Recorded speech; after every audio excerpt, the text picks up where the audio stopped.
Please, I can't sleep.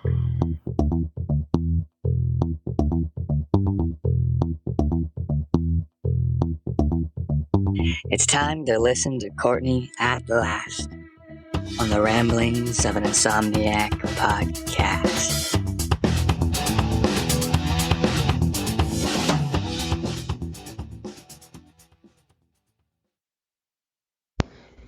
Hello, people, party people.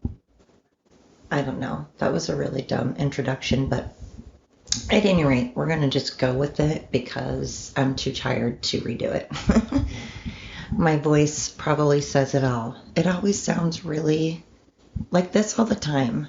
Man, it's not cute. I feel like Phoebe on Friends on the episode where she got a cold and then she started singing really sexy and everybody liked her voice because it sounded all sultry and like gravelly and stuff. And then her cold went away. So she tried to get a cold and she was like licking Monica's coffee mug so that she would like get a cold. I feel like that, but I don't think I sound sexy. But at any rate, hello. Welcome to episode 30. Whoop, whoop. That sounds so cool. 30 of the Ramblings of an Insomniac. I am Courtney Perry. Welcome.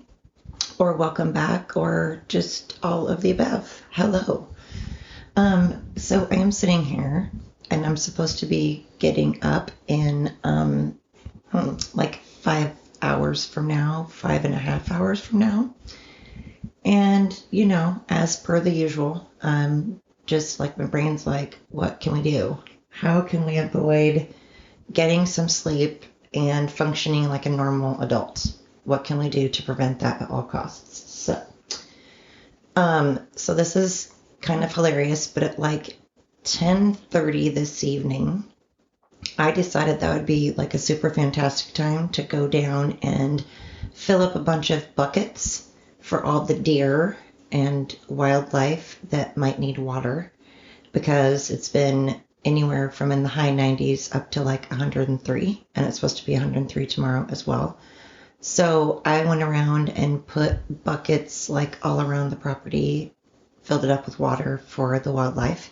And then I could only get part of the property mowed. So then the part that I could not get mowed, I sprayed down because it is currently like 80 degrees out still. So it's warm, but I was all paranoid that like I was going to set the flipping the forest on fire, like, because, you know, that would happen. So I don't want to do that. So I went and got all paranoid and I decided to spray everything down, and the stuff that I couldn't mow yet, I sprayed down. And I don't know, I was on a big thing.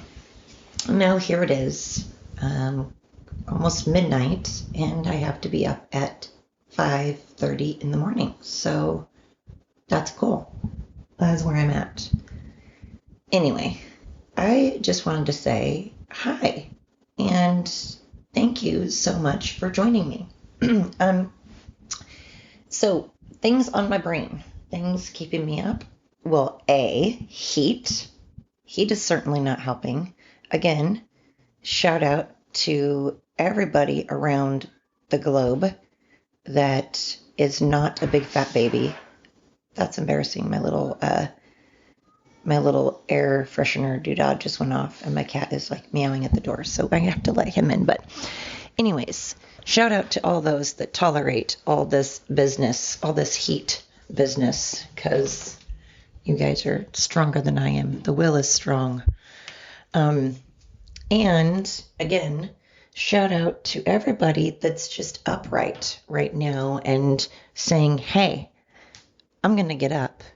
And not only am I going to get out of this bed, but I am going to get up and I'm going to be a functioning adult today. Maybe barely functioning. Maybe you're just barely holding on by a thread, but you're still holding on. Oh my gosh, my cat decided that right now would be the most amazing time to not only lay down on me, but he's sniffing this microphone. And he is laying to where his nose is literally touching my nose right now. His nose is, hi Blade. Oh my gosh, and he's stepping on my throat, so that's cool. Excuse you. So, anyways, to those of you that are getting up and putting effort into life at all, well, go you. Because again, that's more than some people do, including myself sometimes. I mean, including me. Not above the admitting that I have struggles sometimes. So, my cat, I'm sorry, listen to this. So I don't know if you can hear that, but if it's soothing to anybody and you need help going to sleep, well, I'm probably the right podcast because I'm not that interesting. I mean, my gosh, I listen to myself and I'm like, you poor people listening to me. But at the same time, thank you so much. Keep doing it. Keep doing it. But I got to figure out some things to talk about. But the sound of a cat purring is quite, I don't know, it's kind of soothing, but not when he's all up in my business like this, though. That's just stalker. That's just being a stalker. And quite dominant there, dude. Anyways, he's 22 years old, by the way. He's a Russian blue, and he's 22 years old. So he gets away with some things because you know what? He's earned it. I'm all about the pecking order. I'm all about respect, respecting my elders, and he deserves it. He's 22, and so my vet was saying that's basically like 100 to 102 in human equivalent, so human years. Okay, wow, I just went totally off on a whole other thing there. So, again, side effects of insomnia and ADD. I have not been taking my medication because, again, as I've been sharing with you guys, when I was taking it, I felt fantastic. It was great. I still had feelings. It wasn't like I was a robot. It wasn't like a Stepford wife kind of gig. I felt great. And then, as I've also shared, I have just a horrible habit of when I say I'm going to do stuff, I don't do it. I have to just do it and not think about it. And I don't know. I don't know if I talked about it. I don't know what happened. Somehow I derailed, though. And now it shows because I'm pretty salty these days. I've been salty. I'm like Dead Sea salty. And that is not cute. That is just, as Paris Hilton used to say, not hot. Or no, did she say that's hot? That's hot. So never mind. That's not hot. I'll start that one. That's not hot. So not hot. And I've been just negative. I'm negative, and I don't like that look. It gives you wrinkles. Apparently, it also makes my voice sound like I have been smoking forever. Being tired does that too, of course. So the whole thing, I stopped stretching. I was stretching like crazy. I felt much better. I was sleeping better. I was doing all the things, and then I stopped doing all the things, and now it shows. So I got to get back to doing the things. But like we've talked about, if I say it out loud, it's like the Baltimore thing, the stuff that shall not be named. Like I can't say all of it, because as you guys know, then I will never follow through. So. And speaking of you guys, hey, thanks, man. Thank you so much. I've been noticing that more people are tuning in. Australia, what? I love that there's some people in Australia that have been tuning in. And I've noticed that there are people in the UK tuning in. I've noticed that there is someone in Wyoming, Cheyenne, Wyoming, that started listening. Thank you so much. Shout out to whomever, or maybe it's more. I guess I shouldn't make the assumption that it's one person in Cheyenne. Maybe it's more than one person. Maybe it's numerous people in Cheyenne. Maybe you guys put me on some loudspeaker and everybody listens to me. I don't know, but shout out to whomever or all the people in Cheyenne. And just everybody. I'm so, so grateful that more people are tuning in. Yay. I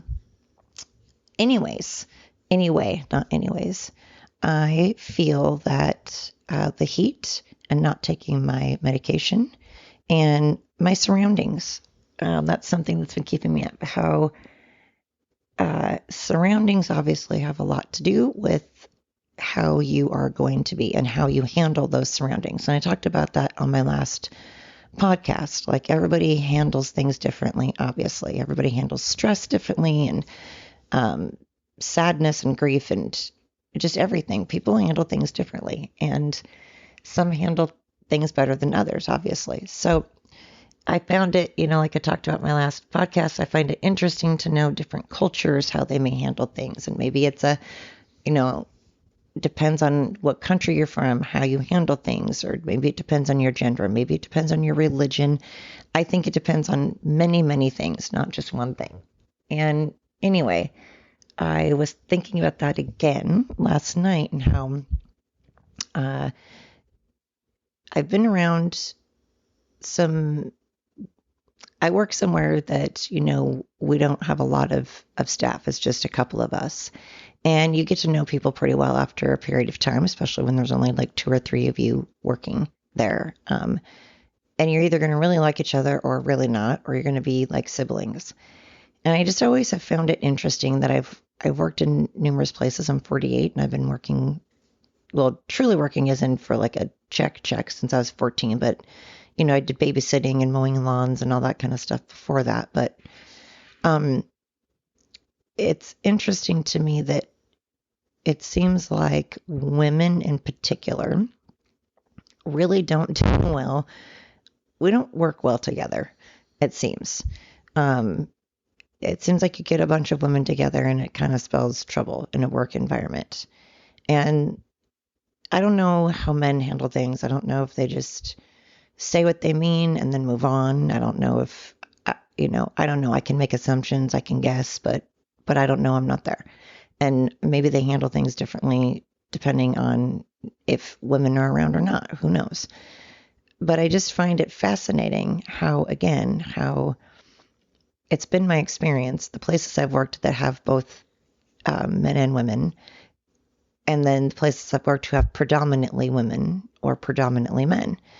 It's just interesting because there's just such a different dynamic and how people handle things, and for good and bad, both. And I'm not hating on either. I think that we all have our issues and we all have things that we can better about ourselves.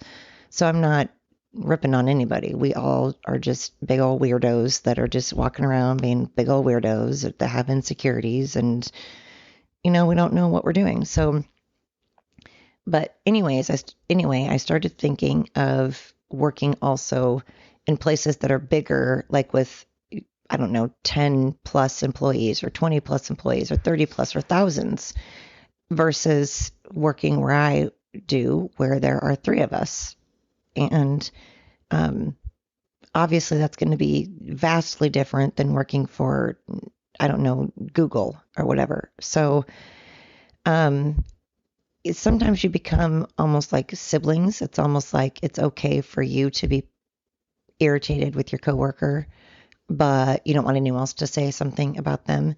And you almost become I'm an only child, so the only reason I say I know what I'm talking about, in the sense that I don't know what I'm talking about, but I've seen one perspective, and that is that I have 2 sons, and I see how they are with each other. So I can only go by what I observe. I don't know because I'm not a sibling, but it seems very much that way when you're a sibling, that you can talk trash about your sister or brother, but nobody else is allowed to. Or you can, kick your brother or sister, but nobody else can. So it's kind of funny because I find that very true where I work. And also, I am 20 years older than one of my coworkers. And then my boss is older than I am. And so it's, again, a different dynamic because you kind of have, you have 2 different generations, but there's kind of 3 different trains of thought. We all 3 have some similar opinions. Yes, of course, very similar opinions, but then also vastly different. And so that plays a whole different role, But one thing I've learned, I kind of look at how people are as bosses. And I find it fascinating how people handle the role of being in charge.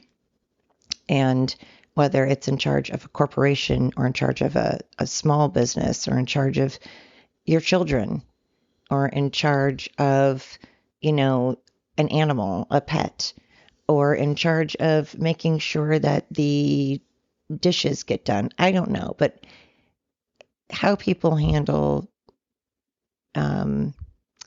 being in charge is fascinating. And when you have a boss, for me personally, I work far better for bosses that do not micromanage. I don't like being micromanaged. I like it when I know what I'm supposed to do. I have a time that I'm supposed to have that done by. Then you trust me enough and feel I'm competent enough to go now carry on and do that job. So micromanaging it's the quickest way for me to, it just doesn't work well for me, put it that way. It's not my style. And again, it's fascinating to me to see how people, how a boss is and how they treat people. And if it depends on age, if it depends on gender, if it depends on who's been there the longest, seniority. I just find these things fascinating. And I've been staying up kind of thinking about it and thinking about customer. And then that got me thinking, because, my brain then, I was like, and then I started all of a sudden thinking about customer service and how I find it fascinating now that when you go to a restaurant or you go places, almost everybody just seems to expect a tip now. Nobody seems to want to earn one. And look, I work in customer service. I've worked in many places where you get tips. I've worked in places where you don't. And I feel your job is your job, and you should always be polite, and you should always be respectful, and you should always do whatever your job is. However, but I feel like if you want to tip, then that means you at least smile and at least be respectful, which I would hope is part of your job description anyways. I would assume so.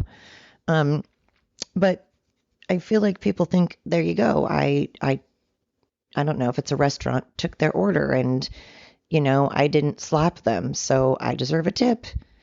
No, or I didn't spill things, so I deserve a tip. Well, how about just coming back one time and saying, hey, is everything okay? That's it. For me personally, that's all you have to do. Come back one time. Hey, is everything okay? Do you need anything? And I'll be like, no, yes, whatever it is, whatever. And I'll always be polite. I'm going to be polite. I'm not going to be an asshole. I'm not about that. I've worked in the restaurant business very briefly, not my cup of tea. I was a hostess for a busy place in Seaside, and it was not my cup of tea. I learned real quick that my mouth needs to not get involved sometimes, and it got involved when it shouldn't have. And yeah, so I did not last long in the restaurant environment. It's not my thing, but it's just fascinating. I guess my point is that tips now are something that people, I feel, expect instead of it's realizing it's just that it's a tip. It's extra. It's extra. And you get a tip because you've done something that was a little extra. So it doesn't mean to be extra as in, be drama, but just at least come back and touch base. At least don't act like you hate life and you don't actually want to be helping me. That's all I want. Don't act like you're going to die and now your life is over because you had to help me. Like, I don't know what it is about Walmart, but you go into Walmart and holy God, you cannot find one person there that will help you. Not one. Not only that, but it seems like if there is one person, it's almost like they run away from you. Even if their back is turned, even if they can't see you, it's almost like they're like, they stop and like they get that scent of a customer and they're like, oh, and they take off and they just like bolt like a deer into the bushes. It's odd. I don't know. So back in my day, that's just not how it was. If we wanted tips, we had to like earn it. And I feel that's a good thing. I feel earning something makes you proud of the thing that you get, and it makes you appreciate things and probably treat things better. And I know if you buy a car yourself, you're probably going to clean that car more and maintain that car more and drive it a little safer. And because you paid for it, you earned it, you worked hard for it, and you're proud of it. So you're going to treat it well. I feel when you don't earn things, sometimes you don't treat it as well because it's not yours. So you don't realize the value of the sweat and tears that you put into that and saving up for something and going without your coffee or going without your, I don't know, whatever it is that you, without your candy, I don't know, whatever it is that you normally would buy and you decided to say no to so that you could save up for something. And I think that it makes you appreciate things so much more and treat it better. So that got me thinking when I said treat it better in my brain. I was like, oh man, that reminds me of the elderly. What in the hell is the deal lately with people treating elderly like dog do? Like, what is up with that? Who raised some of these people out there? I don't get it. Um, Elderly people have been here longer than, I mean, if they're your elder, if they are your elder, that means they've been here longer, which doesn't mean that you have to like them. It doesn't mean that you need to hold hands and skip and sing, zippity doo dah. Doesn't mean you need to even speak to that person. But it also, I think it does mean, though, you should hold open a door for them. Maybe shake their hand or introduce yourself or call them Mr. or Mrs. So-and-so and treat them with the respect that they've earned because they've know probably a thing or two more. They've been on this earth longer. They're the ones who may have had a part in our rights today. So it's just interesting. And I think some people don't want to help people out anymore because they're scared to. I think they genuinely are scared to give compliments now because God forbid you give someone a compliment. It could be misconstrued as sexual harassment. God forbid you open a door for somebody because then that could be implied that someone feels that you're incapable of doing it. Am I incapable of opening up a door? No, I'm just trying to be polite. I'm sorry. Would you rather I shut it on your face? Would you rather I take that same door and just shut it when I see you coming so that you run into it? I don't know. What would you rather me do? I've never understood that. How did it become where opening a door is insulting? That's so crazy town to me. How did it become insulting to say Mr. or Mrs. so-and-so? How did it become insulting to have manners? When did manners become insulting? Well, that got me thinking about people without manners. And I look at them and people that don't show respect and that people that treat their elders with disrespect. And I started thinking, well, who are they as people? And then I thought, oh, yes, well, I mean, we all know those people. And that got me rolling into entitlement and all kinds of stuff. My brain just went on a tangent. Like it just went into a billion different directions. But what I kind of started reeling myself back in after it went on like 100 different tangents that I normally would share with you, but it just went on forever. And I do have to go to bed at some point, but I just wanted to say that sometimes, I think we need to take a step back for a moment and realize that there are people out there that might have some insight that we don't. They might have been here longer, and maybe in the time that they were here that we weren't, they may have gained a little bit of knowledge. They may have observed a little more. They may have made some mistakes and learned from those mistakes. Who knows? Or maybe they're just morons. Maybe they're just older morons. Who knows? But I don't know when it became so rude and impolite to have manners. I'm just confused by that. But hey, next time if you feel that me opening up a door for you is insulting, I will have you step back a couple of steps. We'll try it again. And when I see you coming, I'll just shut it. How about that? But yeah, my brain went on a whole tangent then when I was thinking about shutting the door on someone's face, and I got a visual and it made me laugh. And then I'm like, but I'm such a nice person that I would probably never do that. Like I sound like I would do it, and I say I would do it, but I would never actually do it. I just wouldn't. Because why?